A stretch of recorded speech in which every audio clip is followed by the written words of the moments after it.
तो दोस्तों अगर तेजस की बात की जाए तो नौसेना के लिए तेजस किसी खोटे सिक्के से कम नहीं था। जब एडीए द्वारा इसे तैयार करके इसका प्रस्ताव दिया गया तो भारतीय नौसेना द्वारा इसे रिजेक्ट कर दिया। और वैसे यहाँ पर नौसेना की गलती है भी नहीं। अगर इसे रिजेक्ट किया गया तो इसके पीछे कई सारे कारण हैं। एक तो नेवी के लिए ट्विन इंजन फाइटर होना काफी ज्यादा जरूरी होता है। एक सिंगल इंजन फाइटर जेट को आप नौसेना के लिए कितना ही इस्तेमाल कर लेंगे। आफ्टर ऑल इसके अंदर जो इंजन लगा हुआ है बड़ी मुश्किल से आपको 90 किलो न्यूटन के आसपास का थ्रस्ट देता है। कितना पेलोड आप इससे कैरी करवा लेंगे। और वैसे ही डेक बेस फाइटर को अपनी टोटल क्षमता से कुछ हद तक कम पेलोड लेकर ही उड़ना होता है। इसमें ऑलरेडी कम था, तो इस वजह से हमारे एलसीए नेवी को भारतीय नौसेना द्वारा ठुकरा दिया गया। लेकिन दोस्तों इसका ये बलिदान काफी ज्यादा काम आया टेड बीएफ के। हम सभी जानते हैं कि इसके बाद एडीए द्वारा नौसेना की रिक्वायरमेंट्स को ध्यान रखते हुए टेड बीएफ के निर्माण कार्य को शुरू किया, जो कि ट्विन इंजन होगा और आज के सबसे मॉडर्न कहे जाने वाले रफाल एम की तुलना में भी ये कई गुना ज्यादा सुपीरियर होगा। और इसके ऊपर इस समय काफी तेजी से काम किया जा रहा है, जिसके डेवलपमेंट पर बताया जा रहा है कि 13,000 से लेकर 14,000 करोड़ रुपए तक का खर्च आ सकता है, जो न केवल मॉडर्न वॉरफेयर को लड़ने के लिए पूरी तरह से तैयार होगा, बल्कि 5th जनरेशन से ठीक पहले वाली कैटेगरी में उसे रखा गया है, यानी -5th जनरेशन का, जो कि भारतीय नौसेना के अनुसार ही पूरी तरह से डिजाइन और डेवलप किया गया है।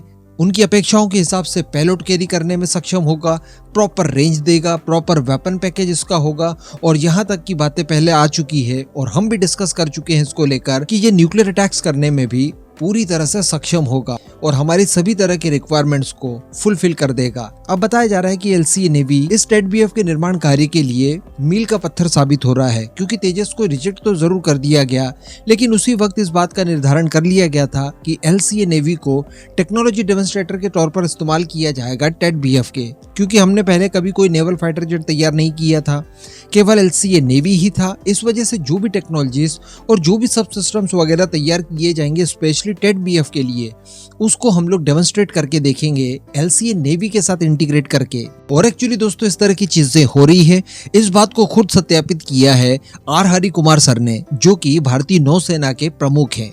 उन्होंने दरअसल एक इंटरव्यू के दौरान इस बात को कहा है कि एलसीए नेवी टेड बीएफ के लिए तैयार की जाने वाली टेक्नोलॉजीज को डेमोन्स्ट्रेट करने के लिए इस समय कार्यरत है और एलसीए नेवी के जरिए ही टेड बीएफ की टेक्नोलॉजीज डेवलप की जा रही है, इसको इवेलुएट किया जा रहा है और इसी के डाटा को आधार बनाकर टेड बीएफ को अगले चरणों में भेजा जाएगा। आगे आर हरि कुमार सर की तरफ से यह भी बताया गया है कि नौसेना बहुत ही जल्द इसको लेकर प्रस्ताव रक्षा मंत्रालय के सामने प्रस्तुत करेगी, जिसके बाद इसके लिए जो धनराशि की आवश्यकता पड़ेगी इसके डेवलपमेंट के लिए, जो कि 13,000 से लेकर 14,000 करोड़ के आसपास होगी, उसे स्वीकृत कर दिया जाएगा। शुरुआत में हम सभी जानते हैं कि 45 की संख्या में टेड बीएफ को खरीदा जाएगा, जो कि आईएनएस विक्रांत के ऊपर डिप्लॉय किए जाएंगे। इन्हीं के आधार पर हम लोग MiG-29K को रिटायर करेंगे और उसके बाद इतनी ही यूनिट्स में टेड बीएफ को बाद में भी एक्वायर किया जाएगा, जो कि ISC-2 यानी स्वदेशी तौर पर बनाए जाने वाले दूसरे एयरक्राफ्ट कैरियर के ऊपर डिप्लॉय किए जाएंगे। इसी दौरान बताया जा रहा है कि टेड बीएफ के विकास के लिए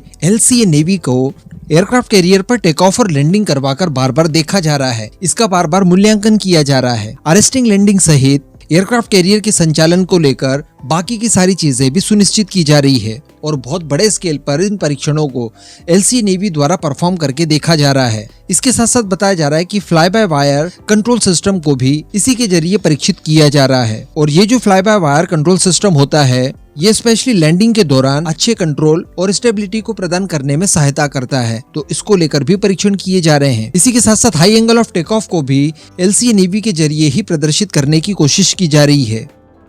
यानी अगर मान लीजिए कोई वास्तविक युद्ध चल रहा हो और उस दौरान किसी तरह का कोई हमला किया जाए, उस दौरान किसी पर्टिकुलर डायरेक्शन से आकर ही आप लैंड वगैरह नहीं करेंगे, तो आपको उन सब कंडीशनों को क्रिएट करना होता है और अलग अलग एंगल से अपने फाइटर जेट की लैंडिंग वगैरह करवानी होती है। और उस दौरान भी इस बात को सुनिश्चित किया जाए कि जो आपकी लैंडिंग है वो कंट्रोल में रहे और स्टेबल रहे, तो उन सब को लेकर भी परीक्षण एलसीए नेवी के जरिए ही किया जा रहा है। इसके साथ साथ बताया जा रहा है कि रडार और इलेक्ट्रॉनिक वॉरफेयर सिस्टम को भी एलसीए नेवी के जरिए ही डेमोन्स्ट्रेट करके देखा जा रहा है।